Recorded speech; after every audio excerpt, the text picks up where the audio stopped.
Ajang dan Kartini, pasangan suami istri ini digelandang tim Jatanras Polda Sumsel ke kantor polisi. Tersangka ditangkap usai melakukan pencurian dengan cara menjadi PSK di salah satu hotel di Palembang.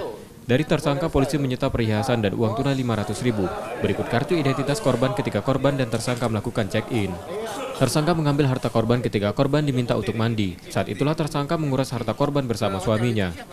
Kita amankan pasangan suami istri di mana mereka berdua ini kolaborasi.